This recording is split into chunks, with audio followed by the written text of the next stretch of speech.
नमस्कार, मैं हूं मृत्युंजय कुमार झा और शाम के 5:30 बज चुके हैं और अगले आधे घंटे तक कमोडिटी मार्केट पर बड़ी खबरें जारी है। हम आपको बताएंगे कि खबरें कौन कौन सी हैं, आपके लिए कहां पर कमाई के मौके बनेंगे। आप सवाल भी पूछ सकते हैं, नंबर आप नोट कर लें 02223001634। इसके अलावा आप 02223001635 पर भी अपना सवाल पूछ सकते हैं।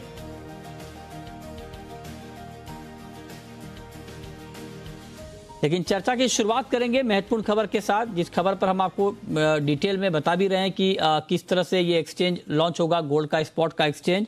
और इस वक्त इस पर बातचीत करने के लिए हमारे साथ जुड़ रहे हैं बीएसई के chief business department officer Sameer Patil.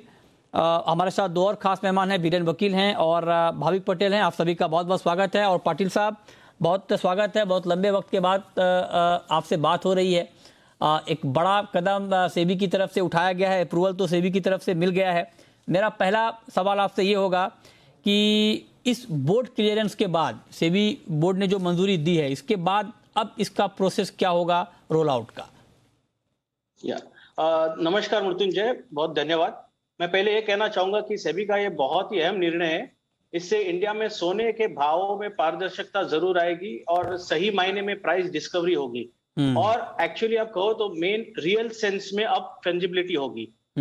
BSE अब इस विषय पर, गोल्ड एक्सचेंज, स्पॉट एक्सचेंज के विषय पर बहुत सालों से, पिछले 5-6 सालों से काम कर रहा था और कई बार गवर्नमेंट और रेगुलेटर्स को प्रेजेंटेशन किया एक प्रॉपर इकोसिस्टम कैसे हो जिसमें बैंक्स, वॉल्स और सब कैसे आके इसमें इंपोर्टर्स, एक्सपोर्टर्स, रिटेलर्स पार्टिसिपेट करें। और कल जब ये कंसेप्ट क्लियर हुआ है सेबी बोर्ड मीटिंग में, तो बहुत ही आनंददायक बात है ये इन्वेस्टर्स के लिए, निवेशकों के लिए और सारे जो इस वैल्यू चेन में है पार्टिसिपेंट्स, उनके लिए। क्योंकि बीएसई इस पर काफी सालों से काम कर रही है, तो हमारी टेक्नोलॉजी एकदम तैयार है। हम अभी इसके बाद हमारे इंटरनल अप्रूवल्स लेके फिर एक फॉर्मल एप्लीकेशन करेंगे सेबी को कि हमको EGR, electronic gold receipts as a segment on BSE launch करने की अप्रूवल दे। अच्छा। और हम उसके बाद तुरंत लॉन्च करेंगे क्योंकि हमारी टेक्नोलॉजी जो है वो एकदम रेडी है। अच्छा, आप कह रहे हैं कि आपकी टेक्नोलॉजी रेडी है और आप जैसे अप्रूवल मिलेगा आप तुरंत कर लेंगे। लेकिन एक बार बताएं सर कि चूंकि इसमें यह कहा गया है कि जो गोल्ड का जो चाहे तो नया एक्सचेंज होगा या फिर जो एग्जिस्टिंग एक्सचेंज है वहां पर एक अलग प्लेटफॉर्म होगा इसके लिए, तो आपके हिसाब से कब तक ये पूरी तरह से ग्राउंड पर इंप्लीमेंट हो जाएगा, नया एक्सचेंज आ जाएगा? इसको लेकर कुछ डेवलपमेंट इंटरनली?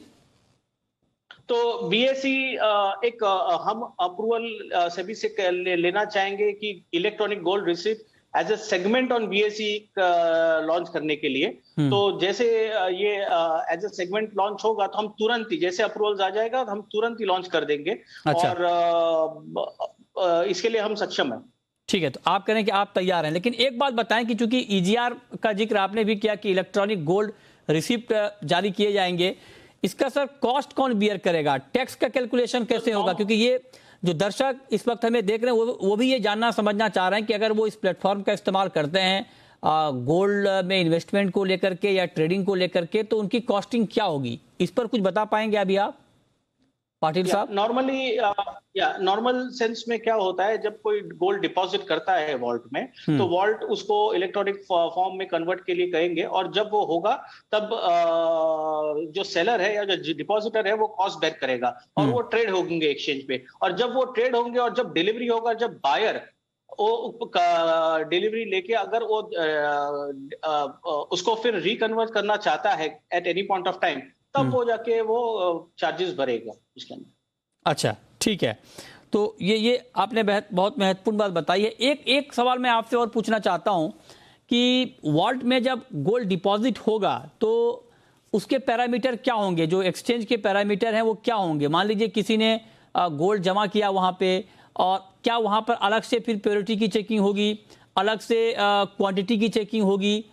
ये पैरामीटर क्या डिफाइन किया गया है या अभी किया जाएगा? तो ये सेबी ने एक्सचेंजेस के ऊपर छोड़ा है कि क्या वेरिएंट्स लॉन्च करना चाहिए, कौन से पैरामीटर्स लॉन्च करना चाहिए। तो बीएसई सक्षम है 1 किलो से लेके 1 ग्राम तक इस वेरिएंट के बीच में कोई भी वेरिएंट लॉन्च करने के लिए रेडी है।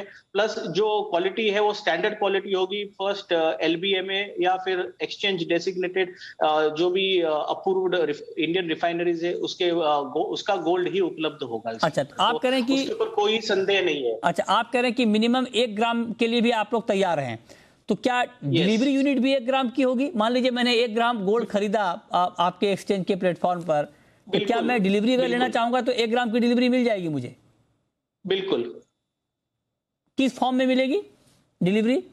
ये अभी इलेक्ट्रिक फॉर्म में मिलेगी आपको डिलीवरी, और क्योंकि ये आप कन्वर्ट कर रहे हो फिजिकल को इलेक्ट्रिक फॉर्म में, तो इलेक्ट्रॉनिक फॉर्म में, तो इलेक्ट्रॉनिक फॉर्म में आपको डिलीवरी मिलेगी, और बाद आगे जाके जब भी आपको डिलीवरी लेने तो उसमें आप उपलब्ध हो। नहीं, फिजिकल में अगर लेना हो तो सर, फिजिकल डिलीवरी अगर चाहिए तो जब ये वॉल्ट में गोल्ड रखा जाएगा तो उसके अंदर वो इलेक्ट्रॉनिक फॉर्म में उसको कन्वर्ट किया जाएगा, तो हर 1 ग्राम का यूनिट आएगा, तो यूनिट आपके अकाउंट में आ जाएंगे। जब आपको कन्वर्ट करना होगा तो उतना आप कन्वर्ट करके फिजिकल गोल्ड आप लेके जा सकते हो, फिर वो 1 ग्राम हो, 10 ग्राम हो, 50 ग्राम हो। अच्छा अच्छा, ठीक है। अच्छा, सिल्वर ETF की भी डिमांड बहुत लंबे समय से हो रही थी और सिल्वर ETF को भी मंजूरी मिल गई है, इसमें किस तरह से कामकाज होगा और सिल्वर ETF का कितना बड़ा मार्केट आप देख रहे हैं? अगर आपने भूतकाल में देखा होगा तो हमेशा गोल्ड सिल्वर साथ साथ चले, और ये बहुत ही अच्छा निर्णय दोबारा आया हुआ है सेबी की तरफ से। इनफैक्ट ये बहुत ही समय से, बहुत सालों से, समय से नहीं, बिल्कुल मैं कहूंगा बहुत सालों से चर्चित में रहा है मेरा, और अब आखिर में वो दिन आया है कि ये ETF सिल्वर ETF को मंजूरी मिली है लॉन्च करने के लिए। तो ये एक अपने आप में एक अच्छा मार्केट है, क्योंकि सिल्वर और गोल्ड दोनों एक अच्छे एसेट क्लास माने जाते हैं इंडिया में, और आपने अगर भूत देखा होगा इसका तो दोनों साथ साथ चलते, तो ये मेरे ख्याल से बहुत ही अच्छी मार्केट है।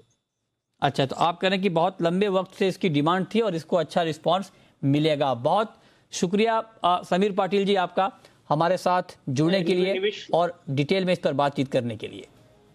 धन्यवाद।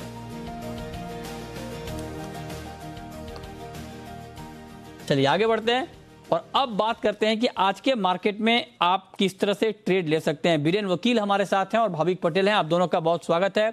बीरेन जी, शाम के कारोबार में गोल्ड का मार्केट 68 रुपए ऊपर है लेकिन 46,000 के नीचे है, क्या करना चाहिए? दायरे का कारोबार है, 45,700 800 के आसपास बाइंग में जा सकते हैं। 46,100 200 का टारगेट रख सकते हैं और स्टॉप लॉस 45,400 का रख सकते हैं। अच्छा, ठीक है। भाविक जी, चांदी पर आपका व्यू सर, चांदी में क्या किया जाए? देखिए, चांदी में भी आज थोड़ा दायरे के ही कारोबार लिख रहा है। आई थिंक ओवरऑल मुझे अभी भी जब तक दिसंबर कॉन्ट्रैक्ट 60,800 के ऊपर नहीं जाता तब तक थोड़ा वीक ही लग रहा है। तो 60,300 320 के करीब आता है तो वहां से एक बार शॉर्ट कर सकते हैं 59,700 के टारगेट के लिए, और इंट्राडे स्टॉप लॉस रख सकते हैं 60,850 का। अच्छा, ठीक है। और अब बात करते हैं कॉटन की। जी हाँ, कॉटन की कीमतों में बड़ी तेजी आ गई है और MCX पर कॉटन का भाव 28,700 के पार चला गया। रिकॉर्ड तेजी, हफ्ते भर में 10% तक दाम बढ़ गए हैं। इस साल कीमतों में 32% का उछाल आया है। ग्लोबल मार्केट में 9 साल की ऊंचाई पर है भाव। बीरेन जी, हो क्या रहा है कॉटन में? ये कॉटन में चाइना की काफी एग्रेसिव बाइंग है, वहाँ कॉन्ट्रैक्ट ऑल टाइम हाई हो गया आज 19,460 युआन पे। अमेरिका का कॉटन भी बहुत तेजी से जंप करके 102.50 हो गया है, और आज अपनी खंडी जो बोलते हैं कैंडी, वो 60,000 को पार कर गई है। करीबन ये हिस्ट्री में मैंने 30 साल में सिंगल डे जंप 1,200 रुपया का, यानी खंडी पे 2,500 का आज देखा है। काफी एग्रेसिव बाइंग है, और CCI की जो सेलिंग है वो भी आज करीबन 1,40,000 जैसी हुई है। तो मार्केट काफी वाइब्रेंट है, इसको स्पेकुलेटिव में नहीं देख रहा हूँ, डिमांड ड्रिवन मार्केट देख रहा हूँ। और जो मेन वजह है वो ये सीजन डिले हो गई वेदर के हिसाब से, उसके हिसाब से थोड़ी शॉर्ट कवरिंग है। ठीक है, तो ये राय हो गई आपकी कॉटन के ऊपर। लेकिन आज ग्वार में भी बड़ा उछाल आया है, बड़ी तेजी आई है। भाविक जी बताएं, ये तेजी टिकेगी या फिर पहले की तरह मार्केट फिर करेक्ट हो जाएगा? मतलब ये तेजी लंबी नहीं टिकेगी, क्या लगता है आपको? देखिए आज जिस हिसाब से गुआर में तेजी आई है इस हिसाब से तो लग रहा है कि आई थिंक थोड़े टिकनी भी चाहिए, क्योंकि थोड़ा फंडामेंटल्स भी अच्छे हैं। क्योंकि अगर देखें तो डिमांड थोड़ी बढ़ रही है, इनफैक्ट क्रूड के प्राइसेस भी बढ़ रहे हैं, तो उसकी वजह से भी थोड़ा उसको सपोर्ट मिल रहा है। तो मुझे लग रहा है कि कहीं ना कहीं एटलीस्ट हमें 6300 6400 तक ये तेजी वापस से देखने की मिलेगी। तो आई थिंक नेक्स्ट 10 दिनों में भी आई एम बुलिश, 63 से 6400 के लेवल्स हम देख सकते हैं। ठीक है, तो ये राय आपकी हो गई ग्वार के ऊपर। लेकिन एक खबर आपको और बता दें, क्योंकि पिछले कुछ दिनों से चक्रवाती तूफान गुलाब की वजह से जो महाराष्ट्र के अलग अलग इलाकों में भारी बारिश हुई है, उससे फसलों को बड़ा नुकसान पहुंचा है। और जो हमें जानकारी मिली है कि कॉटन के अलावा कुछ और फसलों को बड़ा नुकसान पहुंचा है विदर्भ और मराठवाड़ा के इलाकों में, क्योंकि वहां पर जिस तरह से बारिश हुई है वहां पर भारी तबाही मची है। सोयाबीन, कपास की फसल को नुकसान की आशंका यहां पर जताई जा रही है। आप तस्वीरों में भी देख पा रहे हैं, पिछले कुछ दिनों से जो विदर्भ मराठवाड़ा के इलाकों में तेज बारिश हुई है उसका बड़ा इम्पैक्ट क्रॉप के ऊपर दिखा है। और माना जा रहा है करीब 20 लाख हेक्टेयर में फसल को नुकसान पहुंचा है इन इलाकों में बारिश की वजह से। चलिए, बहुत शुक्रिया बीरेन जी आपका, और भाविक जी आपका भी हमारे साथ जुड़ने के लिए, बताने के लिए कहां पर कमाई के मौके बनेंगे।